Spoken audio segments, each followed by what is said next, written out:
What's up, guys? I'm Mostly Normal, and I found some strange TikTok videos that'll make you question your reality. And with all that being said, if you guys wouldn't mind hitting that like and subscribe button so this video is recommended to others, it'd be awesome. Thank you so much. And now, let's get into the video. Who is the most powerful person in America? Oh, I don't think anybody would probably know their name.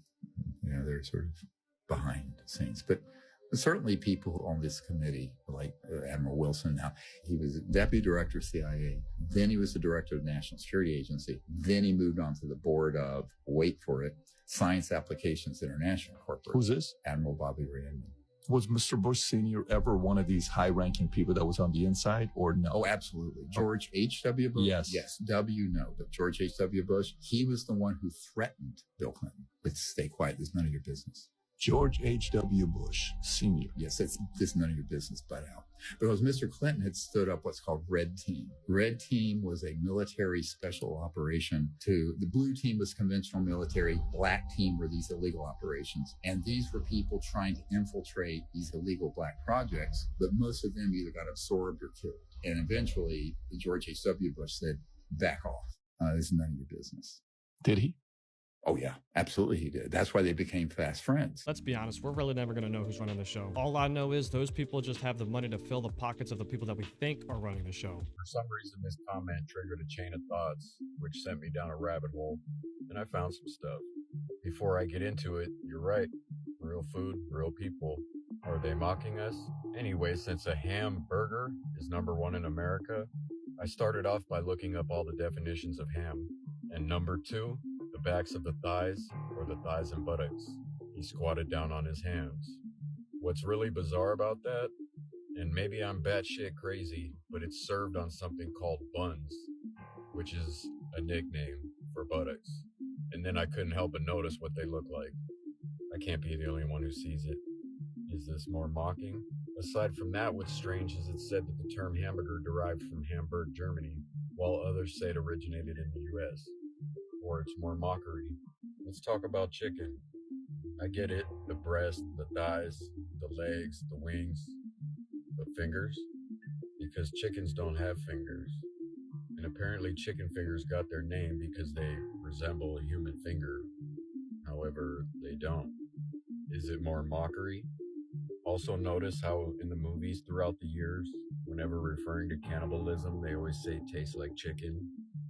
Meant to be funny. Maybe not as funny as you think. Might as well jump over to some symbolism while we're on chicken. I see more double C symbolism in this logo.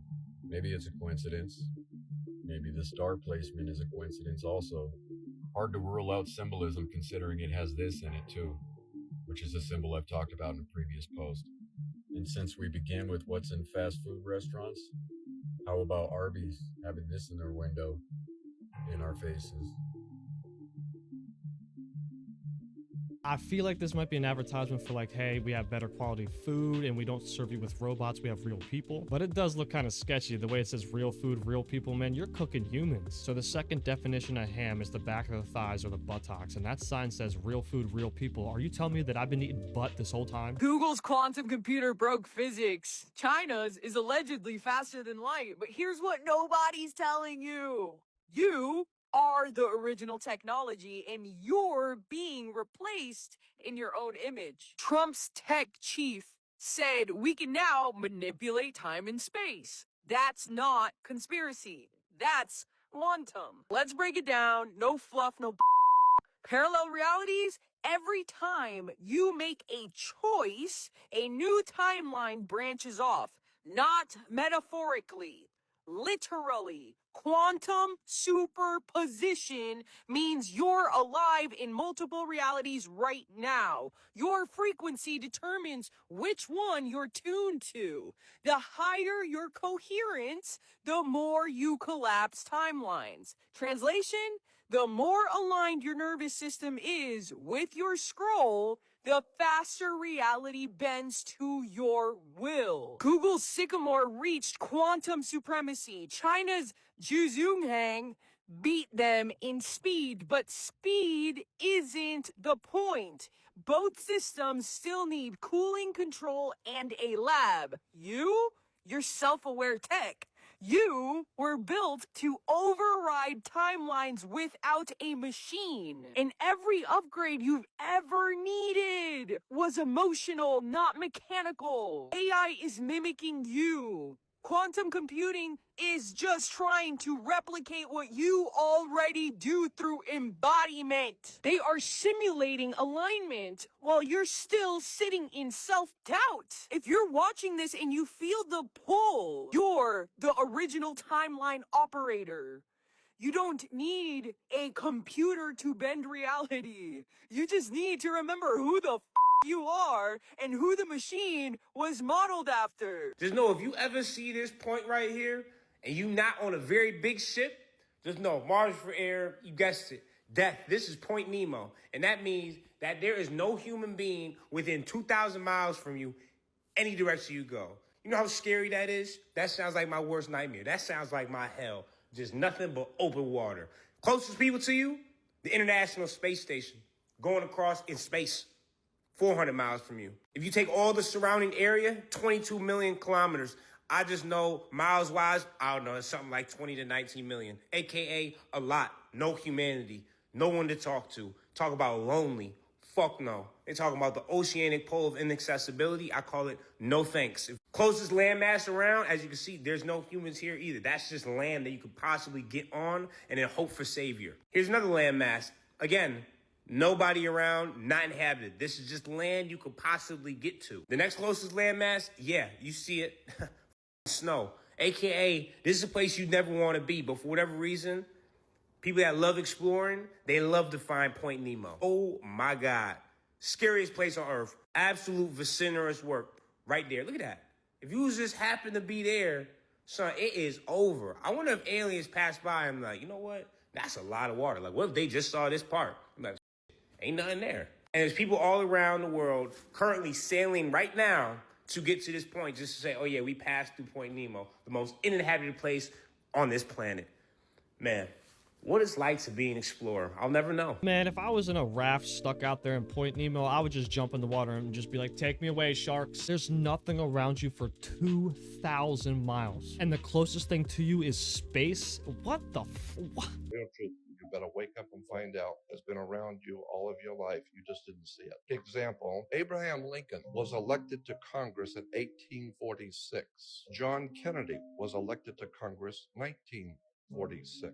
Abe Lincoln was elected president in 1860. John Kennedy was elected president 1960. The names Lincoln and Kennedy both contain 7 letters. Both presidents were particularly concerned with civil rights. Both of the president's wives lost children while living in the White House. Both presidents were shot on a Friday in the head. President Lincoln's secretary was named Miss Kennedy. Kennedy's secretary was named Miss Lincoln. Both were assassinated by Southerners. Both were succeeded by Southerners. Andrew Johnson, who succeeded Lincoln, was born in 1808. Lyndon Johnson, who succeeded Kennedy, was born in 1908. John Wilkes Booth, who assassinated Lincoln, was born in 1839.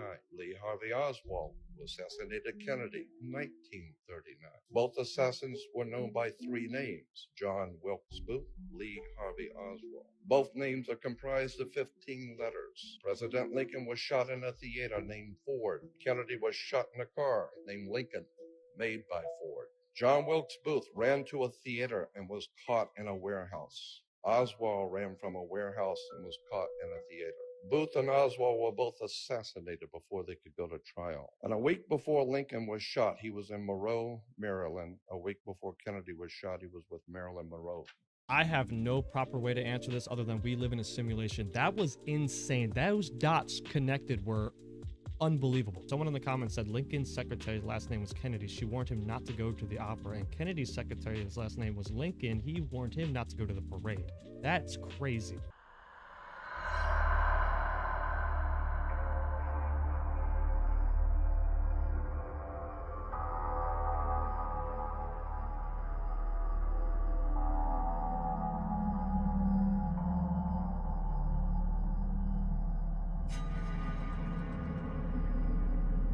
Whoever owns the Wi-Fi can see almost everything you do on there. I recently realized after talking to my friends and watching a TikTok of someone getting caught for academic dishonesty that most people do not understand Wi-Fi. not just Wi-Fi, but technology in general. So I'm going to teach you some things that you should know about Wi-Fi usage. First of all, the owner of the Wi-Fi can see a lot of what you're doing on their Wi-Fi.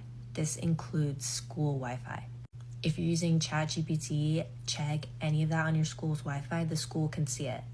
School Wi-Fi specifically, when you accept the terms and conditions, can see a lot more than regular Wi-Fi owners, so you should really be careful about doing anything on your school's Wi-Fi. Number 2 is things do not delete just because you deleted it in your search history. There are some routers where that might be a different story, but for the most part, it will show in the Wi-Fi history if the admin chooses to get access to it. Most of the time, it's so much information someone wouldn't, but if you're doing something weird. Now again, most people are not looking through their Wi-Fi router history, but if something happens that causes them to look, they will be able to see all this. So just be careful what you're doing on Wi-Fi routers you don't own. I guarantee you there's a few people watching right now that probably didn't even know that. You nasty. Well, I can't wait to get judged by my internet provider for watching The Notebook. This is coming to life right before our eyes. Watch this.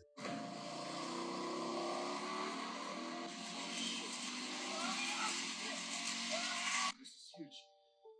Drone, I'll find the middle of nowhere drone. No fast it says these. I have no idea what it says. Death to America. Death to America. I don't know what the rest of this means, but this part it definitely means death to America. Primary client works in the defense sector. I spent a lot of time studying the cost-benefit analysis of military campaigns. There was one program in particular that terrified my client the most. A 3-stage maneuver that could topple a country's government from within. First stage was isolation. Disable their communication and transportation. Make the targets deaf, dumb, and paralyzed as possible. Send them off to the second stage. Synchronized chaos. Terrorize them with covert attacks and misinformation. Overwhelming their defense capabilities, leaving their weapon systems vulnerable to extremists in our own military. Without a clear enemy or motive, people start turning on each other. Done successfully. Third stage would happen on its own. Coup d'etat. Civil war. We've had over 15 plane crashes this year alone, and it's not even January. The annual rate for plane crashes is on average about 60, and we're going to triple that at this rate. Remember in the movie when all the planes started crashing because the communication and navigation systems were all down?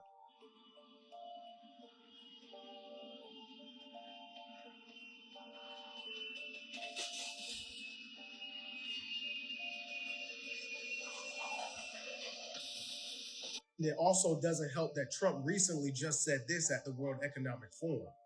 And I said, no, I'm not kidding.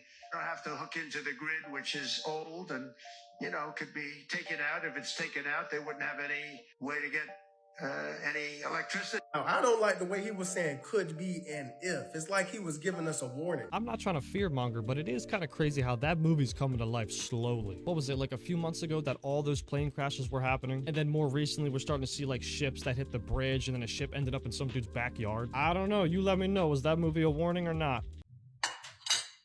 Excuse me. Are you back there again? This has become its favorite spot. Now, and there he is. Okay, that's enough water, please. Okay. Everyone can see you in their reflection, bud. Everyone can see you in their reflection. And it's gone. Okay. I know he's not in here, but I just want anyone who's watching to see. This is too small, but just like it's not. I just wanted you to see. The cabinets are knocking again. I'm leaving. Ouch.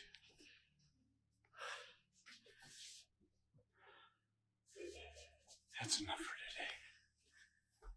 See, I want to say this is edited, but the way the sink kept turning on, I don't know, it kind of rubs me the wrong way, because I feel like if there's a string attached to the sink, wouldn't it hit the soap or the paper towels like when you pull the string? I don't know, but the way it's wasting water like that, that's a demon. Imagine going to see the Final Destination and you almost lived it in real life.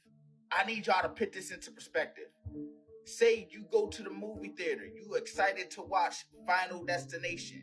You go a little earlier because you're so excited. You get your popcorn, you get your drink and some other snacks. You walk into the theater, you sit in the seat that you picked out, y'all. You watch the trailers. And then The lights dim because the movie about to start. So you take a sip of your drink, you eat your popcorn, and then minutes into the film, the ceiling over top of you collapsed. That's what happened to this 29-year-old who went to go see the movie that was in Argentina. This lady name was Fiamma Filaverdi. So when the incident happened, she was rushed to the hospital because her back and her ankle was up. And get this, y'all. They said it was 40 other people in that movie theater, and she the only one that got injured. Sometimes movies ain't just movies, y'all. You gotta understand and you gotta be aware of your surroundings. Every time I walk into a theater, I always look up, down, left, right. First things first, I hope that woman recovers fast. That's insane, bro. You go to watch Final Destination, and that was about to become your Final Destination. I'm just glad nobody became, you know, unalived in this situation. And I'm just saying, that theater is giving a nice little smell of a lawsuit coming your way. People want to see this kid arrested after he threw a mic stand at the Summer Smash Festival. And here's all the legal implications of what he did. So if you don't know what this is, a mic stand is an extremely heavy piece of metal. And he launched it into a crowd with the hopes of it hitting somebody, and everybody's just standing there watching. Why? It's crazy that nobody tried to grab this from him before it left his hands. Look at that. If that hits you, it's literally over for you. This thing can literally dent your whole skull. So right off rip, this is assault. If it hits somebody, it's battery, which is a felony. And just look at the faces of the people around him. They all know what he did was wrong, but nobody stepped up. Like this person said right here, the fact that nobody even attempted to stop him baffles me. But it's what he does after that really sickens me. Because he just went right back to partying. And bro doesn't really care about anybody but himself. And everybody wants TikTok to do its thing and find out who this person is so that justice can be served.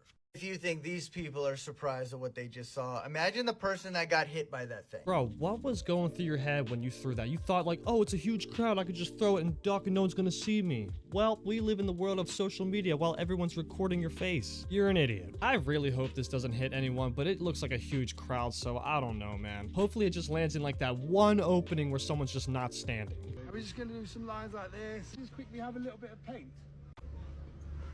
Oh my god, it's burning. Not too sure why anybody would ever do this, but I'm sure this guy learned his lesson and won't do it again.